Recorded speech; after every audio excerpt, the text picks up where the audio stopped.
You know, the 19th century wasn't just another 100 years on the calendar. Nope, it was a pressure cooker.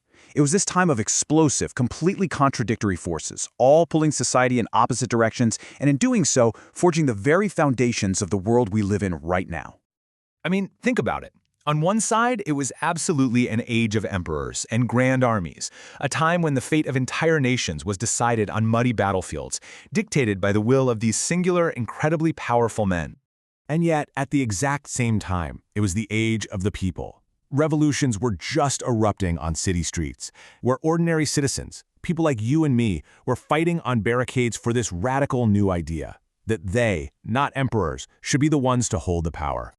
And if that wasn't enough chaos for you, a totally different kind of revolution was happening, one made of iron and steam. It was this technological Big Bang that was literally shrinking the world with railways and connecting entire continents, instantly, with the telegraph. But amidst all of that noise and all that motion, it was also an age of profound silence and looking inward, a time when people looked out at all this chaos and felt this deep spiritual longing, this sense of being kind of small in a vast, overwhelming, brand new world. So how do all these contradictions even fit together? How did a century of war, invention, popular revolts, and quiet soul-searching somehow forge the modern era? Well, let's unpack that. All right, here's our game plan for today.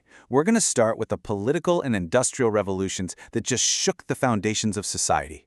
Then, we'll dive into the two major reactions to all this chaos, the rational quest for order and the emotional, romantic turn inward. And you'll see how that clash, that very collision, ultimately gave birth to modern art. So first up, let's talk about the political earthquake that just kept on shaking. The entire century was defined by this constant, often violent struggle over a simple question: who gets to be in charge?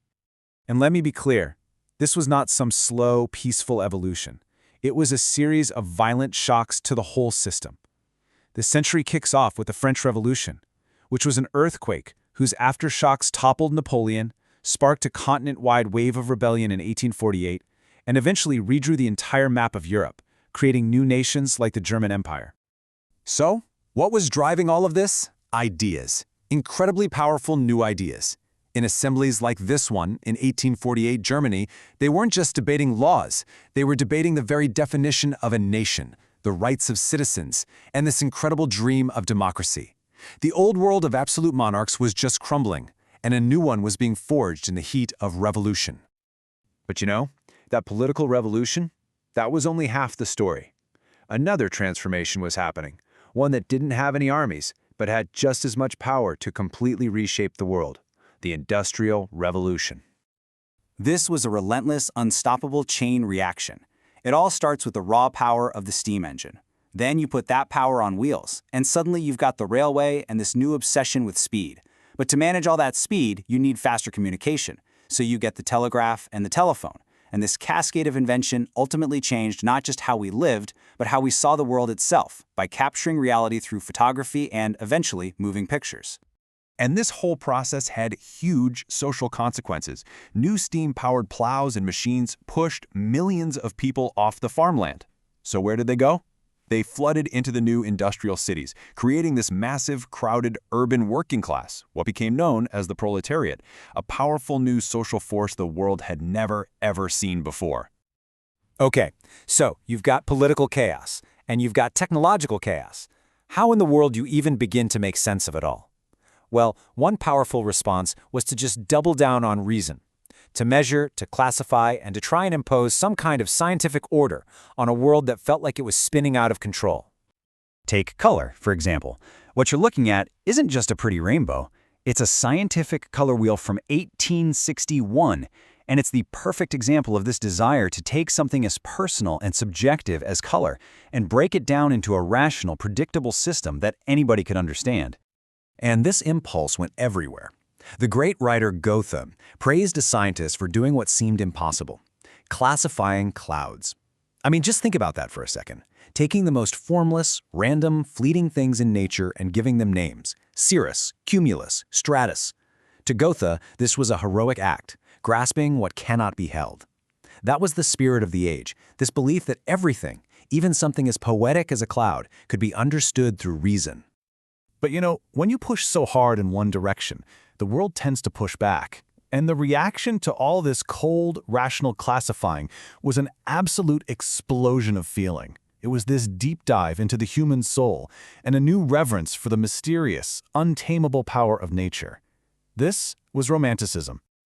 You can really feel it in the work of artists like Caspar David Friedrich. He wasn't trying to classify a tree or measure a ruin. He was trying to paint the feeling it gave him. He was exploring these huge themes of spirituality, solitude, and just the overwhelming majesty of the natural world in the face of all this human ambition. But here's where it gets really, really interesting. These two warring impulses, the rational and the emotional, were secretly connected. Friedrich's deeply emotional painting on the left seems like the total opposite of a cold mathematical parabola on the right. And yet, the powerful sweep of that shoreline, the very underlying structure of the painting, is built on the precise geometric logic of that curve. Even in this monument to pure feeling, there's a hidden architecture of pure reason.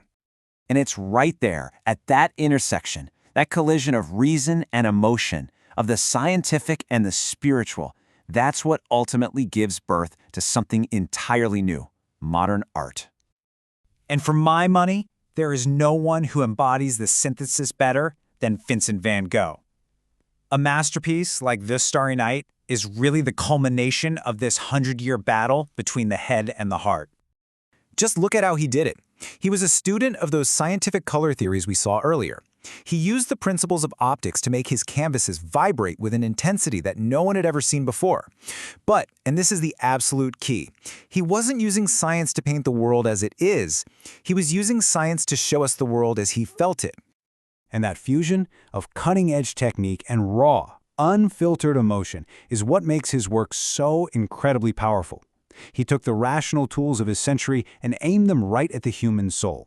His art speaks to that struggle so profoundly that decades later, a songwriter could capture it perfectly. We finally understand what he was trying to say and how he suffered for his sanity.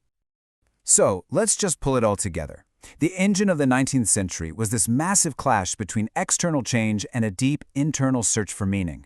This conflict created two main paths: the rational attempt to measure the world and the emotional, romantic need to feel it. The great breakthrough, modernism itself, was born when these two paths finally merged, using the new tools of science to express the oldest truths of the human heart. And that leaves us with a pretty provocative thought. That 19th century tug-of-war between the machine and the spirit, between technology and the soul, it never really ended, did it? It's the central conflict that continues to define our own time. So I'll leave you with this question. Today, which force do you think is winning?